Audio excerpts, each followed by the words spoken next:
औज़ुबिल्लाहि मिनश्शैतानिर्रजीम बिस्मिल्लाहिर्रहमानिर्रहीम। नाज़रीन, दुनिया में लाखों कबाइल और कौमें आबाद हैं। इन कबाइल और कौमों की एक दूसरे से मुनफरिद और मुख्तलिफ तारीख़ है। हर कौम और कबीला अपनी रिवायात, रंगो नस्ल, ऊद व बाश और ज़ुबान रखता है। मैं साजिद भट्टी और आप देख रहे हैं हमारी सीरीज़ मेरा कबीला। और आज हम आपके लिए लेकर आ रहे हैं बर्रे सगीर की एक कदीम कौम यानी लोहाना कौम की तारीख़ और तारफ़ पर मबनी इंतहाई मालूमाती और दिलचस्प वीडियो। इस वीडियो में हम जानेंगे कि लोहाना कौम का तारुफ क्या है, इनका शजरा नसब क्या है, उन्हें लोहाना क्यों कहते हैं, लोहाना कौम ने कब कब और कहाँ हुकूमत की, लोहाना कौम की शाखें और गोतें कौन कौन सी हैं और मुसलमान लोहाना कौन हैं। अगर ये वीडियो आपको पसंद आ रही है तो इसको लाइक कीजिए, शेयर कीजिए और मज़ीद मालूमाती वीडियोस हासिल करने के लिए चैनल को सब्सक्राइब कर लीजिए और बेल आइकन को दबाइए। नाज़रीन, लोहाना बर्रे सगीर की एक कदीम तरीन कौम है। ये कौम भारत, पाकिस्तान, ईरान और अफ़गानिस्तान में आबाद है। तो इस कौम की तारीख़ 4000 कबल मसीह से बयान की जाती है, मगर इसकी मुसद्दक़ा तारीख़ 300 कबल मसीह से दस्तयाब है। लोहाना कौम कदीम हिंद आरियाई कौम है जो कि वस्ती एशिया से अफ़गानिस्तान, ईरान और फिर मौजूदा भारत और पाकिस्तान में आकर आबाद हुई। इस कौम ने कई सदियों तक इस खित्ते पर हुक्मरानी की। लोहाना कौम के बारे में दो रिवायात पाई जाती हैं।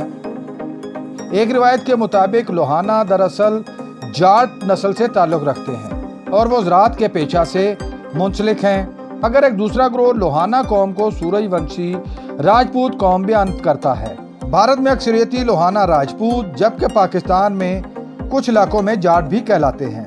हिंदुओं के ज़ात पात के निज़ाम के तहत लोहाना को खश्तरिया यानी जंगशू नस्ल माना जाता है, मगर बाद में कारोबार से मुंसलिक होने की वजह से इनको वेश भी शुमार किया जाता है। भारत में इनका मरकज़ गुजरात और राजस्थान, जबकि पाकिस्तान में सिंध इनका मरकज़ है। इनको सिंधी लोहाना कहा जाता है। हिंदू तारीख के मुताबिक 5000 कबल मसीह में लॉर्ड राम के यहाँ दो बेटे पैदा हुए। एक बेटे का नाम कुश और दूसरे का लू था। कुश ने पाकिस्तान का शहर कसूर आबाद किया, जबकि लू ने लाहौर को आबाद किया। लाहौर को इब्तदाई ज़माने में लोहारना और लोहार भी कहा जाता था। इसी निस्बत से लू की औलादों को लोहारना कहा जाता था, जो बाद में कसरत इस्तेमाल की वजह से लोहाना हो गया। नाज़रीन, लू के बारे में मज़ीद जानने के लिए हमारी लाहौर की तारीख के बारे में मौजूद वीडियो ज़रूर देखें। इस वीडियो का लिंक डिस्क्रिप्शन में दिया गया है। उस वक़्त लोहाना ख़ानदान की हुकूमत अफ़गानिस्तान और मौजूदा बलोचिस्तान पर थी। 326 कबल मसीह में जिस वक़्त सिकंदर आज़म ने हिंदुस्तान पर हमला किया तो लोहाना कौम ने इसके ख़िलाफ़ भरपूर मुज़ाहमत की।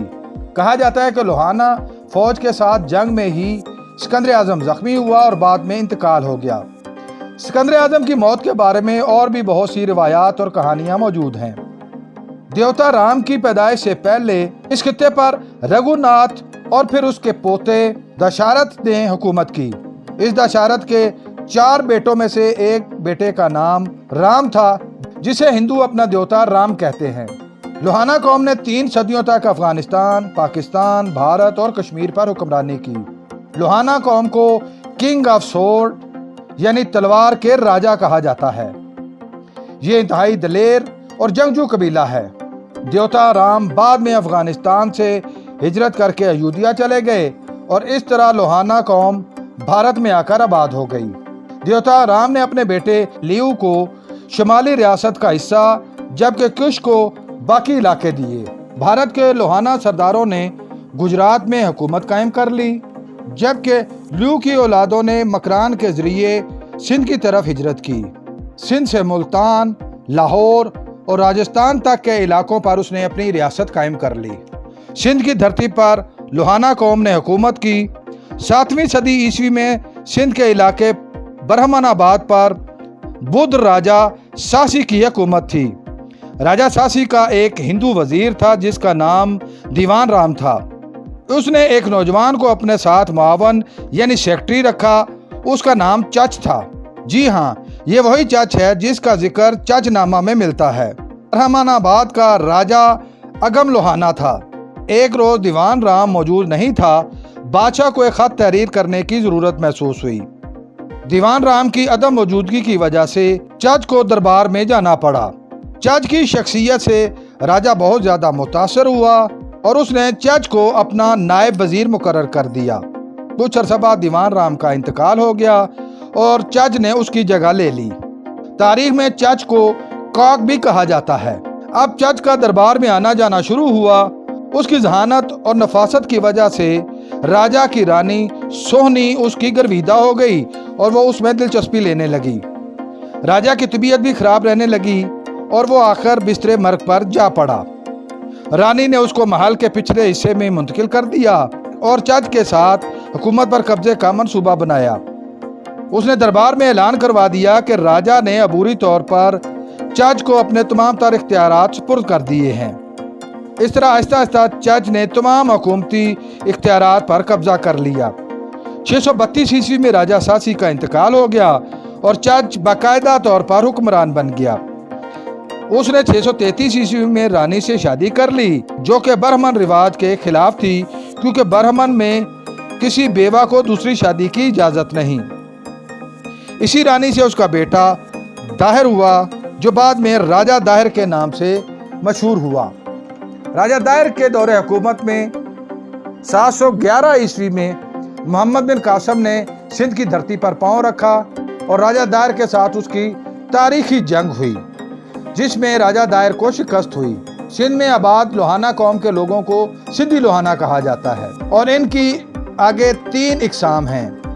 पहली आमिल, ये बहुत ज़्यादा पढ़े लिखे लोग जो हुकूमत साजी और सरकारी मुलाजमत को तरजीह देते हैं। दूसरे नंबर पर भाई बंद, ये कदरे कम तालीम याफ्ता हैं और ये तमाम लोग तिजारत और कारोबार के साथ मुंसलिक हैं। तीसरी किस्म साहित्स, ये आमिल और भाई बंद का दरमियानी तबका है जो बेक वक्त कारोबार और मुलाजमत को इख्तियार करता है। 13वीं सदी ईस्वी तक लोहाना इस्लामी फ़ौजों के खिलाफ बरसरे पैकार रहे, मगर फिर 14वीं सदी ईस्वी में अलाउद्दीन खिलजी के ज़माने में लोहाना ढेर हो गए और उनकी रियासत टुकड़ों में बट गई। इस्लामी असर नफूस बढ़ने पर बड़ी तादाद में लोहाना ने इस्लाम कबूल कर लिया। इसी ज़माने में पीर सदरुद्दीन रहमतुल्लाह अलैह ने एक बड़ी तादाद को इस्माइली नज़ारी शिया मकतबा फ़िक्र के साथ जोड़ा। तमाम लोहानास को खोजा कहा जाता है। जबकि दूसरी तरफ 14वीं सदी ईस्वी में ही सिंध बिलखसूस ठट्ठा के हाकिम जाम रायदान, जो कि समा सल्तनत का हुक्मरान था, उसने सैयद औसाफुद्दीन रहमतुल्लाह अलैह के हाथ पर इस्लाम कबूल कर लिया। उसका इस्लामी नाम मुकर्रब खान रखा गया। उसके साथ ही लोहाना कौम के 84 मुखस के सरबराह मनकेची ने भी इस्लाम कबूल कर लिया। ठट्ठा के इन 700 घरानों को मोमन कहा जाने लगा, जो बाद में मेमन बन गया। मेमन कौम तिजारत के साथ मुंसलिक है। मेमन कौम के बारे में जानने के लिए आप हमारी पहले से मौजूद वीडियो ज़रूर देखें। इस वीडियो का लिंक भी डिस्क्रिप्शन में दिया गया है। इस तरह खोजा और मेमन भी लोहाना कौम से ही ताल्लुक़ रखते हैं। लोहाना कौम की आगे 3 बड़ी शाखें हैं, जिनके नीचे कबीलचे भी हैं। सबसे पहले गुजराती और कच्छी लोहाना, जिनके आगे 76 गोते हैं। दूसरे सिंधी आमल लोहाना, जिनके 44 गोते हैं। तीसरे सिंधी भाई बंद, जिनकी 78 गोते हैं। बानी पाकिस्तान कायदे आज़म मोहम्मद अली जिन्ना रहमतुल्लाह अलैह का ताल्लुक भी लोहाना राजपूत कौम से था। नाजरीन, उम्मीद आपको हमारी ये कावज पसंद आई होगी। बहुत जल्द एक नई मालूमाती और दिलचस्प वीडियो लेकर आपके सामने हाजिर होंगे। आप कमेंट बॉक्स का इस्तेमाल करते हुए अपनी राय और तजावीज़ दे सकते हैं।